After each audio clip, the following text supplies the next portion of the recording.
ওই যে মসজিদে আইসা গাট্টি গুটি লয়ে থাকে না, তবলিগ করতে আয় না। তবলিগ তো মাগনা জিনিস না, তবলিগ কঠিন জিনিস। এই বাংলাদেশে যে সিস্টেমটা আছে এটা হলো তালিম। তালিম, এটার নাম হলো তালিম। আর তবলিগ হইল বিদুর্মীদের কাছে দিনের দাওয়াত দেওয়া। এটা বড় কঠিন জিনিস। এই কঠিন জিনিসটা আমরা সহজ বানাইছি, 3 বেলা ভাত খাইয়া আর ঘুমাইয়া। এই তবলিগ উঠে গেছে বলেই ইহুদিরা বাংলার জমিন নয় মুসলমানদের ঘরে ঢুকার সাহস পাইছে। কথা বলেন।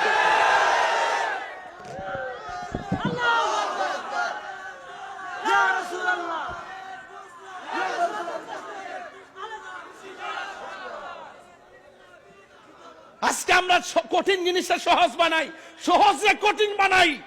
মুসলমানদের কাছে মুসলমানদের দিনের দাওয়াতের নাম তাবলীগ না, এটার নাম তালিম। তাবলীগ করছে খাজা গরিবে নওয়াজ। তিনি আসার আগে এই ভারতবর্ষে একটা মুসলমান ছিল না। ওনার ইন্তেকালের পরে 90 লক্ষ মুসলমান তার জানাজায় শরীক হয়েছে।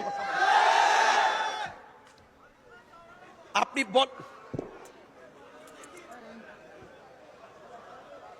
এই জন্য আমি সিল্লি দেই না, তোরা সমস্যা।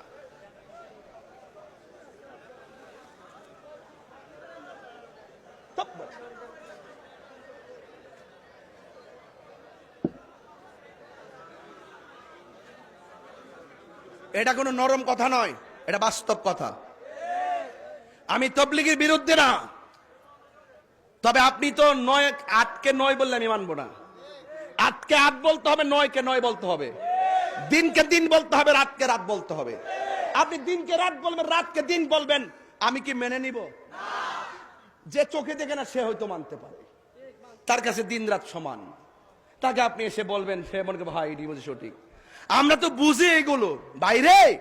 আমি তবলিগের বিরুদ্ধে না, তবলিগ হইল বিদুর্মীর কাছে দিনের দাওয়াত দাও। এটা কঠিন চ্যালেঞ্জ। আজকে আমরা যদি ইহুদিদের ঘরে ঘরে, খ্রিস্টানের ঘরে ঘরে বিদুর্মীদের কাছে আমরা দিনকে প্রেজেন্টেশন করতে পারতাম, আমাদের ব্যবহারের দ্বারা ওরা আমাদেরকে মারার স্বপ্ন দেখতো না। আজকে আমরা ওই আসল জায়গা ছাইড়া দেওয়ার কারণে ওরা আমাদেরকে দাফন করার জন্য ঘরের ভিতরে ঢুকছে। তেল্লা মাথায় তেল দিয়েন না, যে মাথায় তেল নাই সেই মাথায় তেল দেন।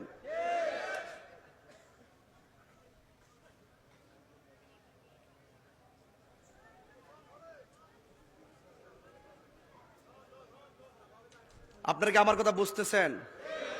কষ্ট হচ্ছে বুঝতে?